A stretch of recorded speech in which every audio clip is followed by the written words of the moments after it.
Thomas Edison ने कहा है, असफलता केवल एक अवसर है अधिक बुद्धिमानी से शुरू करने के लिए। जब हम पहली बार कोई काम करते हैं तो हमारे पास अनुभव नहीं होता। अक्सर हम असफल हो जाते हैं, लेकिन अगली बार जब हम वही काम फिर से करते हैं तो हमें पता होता है कि क्या नहीं करना है। आज की कहानी सिर्फ एक कहानी नहीं है, यह एक सीख है जो आपकी सोच बदल सकती है, आपको जीवन में नया नजरिया दे सकती है और शायद आपको एक नए मोड़ पर ले जा सकती है। कर्नल सैंडर्स का जीवन इस बात का सबूत है कि उम्र कभी भी सफलता की राह में रुकावट नहीं बनती। 65 साल की उम्र में जब ज्यादातर लोग रिटायर होकर आराम करते हैं, तब सैंडर्स ने अपने सपने को पूरा किया और KFC जैसा बड़ा ब्रांड खड़ा कर दिया। सन 1890 में अमेरिका के इंडियाना में जन्मे हारलैंड सैंडर्स का जीवन बचपन से बेहद कठिन था। 5 साल की उम्र में ही उनके पिता का निधन हो गया था। माँ घरों में काम करके बच्चों का पालन पोषण करती थी। हालात इतने खराब थे कि सैंडर्स को भी बचपन से ही काम करना पड़ा। 7 साल की उम्र तक उन्होंने खाना बनाना सीख लिया। आगे चलकर उन्होंने कभी खेतों में काम किया, कभी रेलवे में मजदूरी की तो कभी ट्रक चलाया। उन्होंने कई नौकरियां की,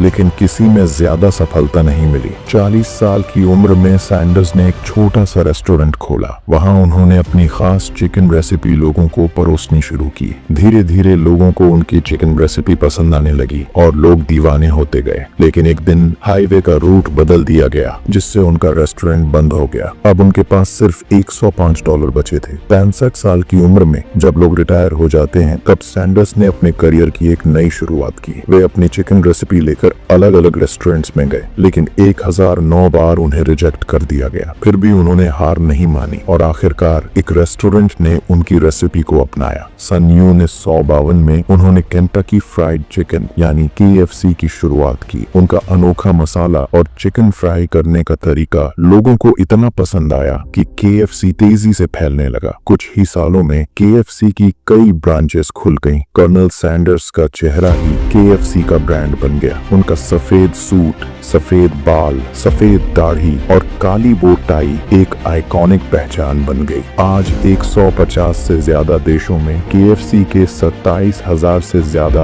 आउटलेट्स हैं। कर्नल सैंडर्स ने साबित कर दिया कि उम्र कभी भी सफलता की सीमा नहीं बन सकती। कर्नल सैंडर्स की यह कहानी हमें सिखाती है कि असफलता के बाद भी हार नहीं माननी चाहिए। हर रिजेक्शन के बाद वे और मजबूत होते गए। उन्होंने 1009 बार असफलता का सामना किया, लेकिन 1010वीं बार उन्हें सफलता मिली। इस कहानी से हमें यह सीख मिलती है कि नाकामी हमें कमजोर नहीं बल्कि और मजबूत बनाती है। अगर आपको यह कहानी पसंद आई तो इसे अपने दोस्तों के साथ शेयर करें ताकि यह प्रेरणा हर किसी तक पहुंचे। अगर आप हमारे चैनल पर नए हैं तो चैनल को सब्सक्राइब करें और बेल आइकन दबाएं ताकि आपको मिले अगली प्रेरणादायक कहानी सबसे पहले। मिलेंगे अगली बार एक और प्रेरणा देने वाली कहानी के साथ।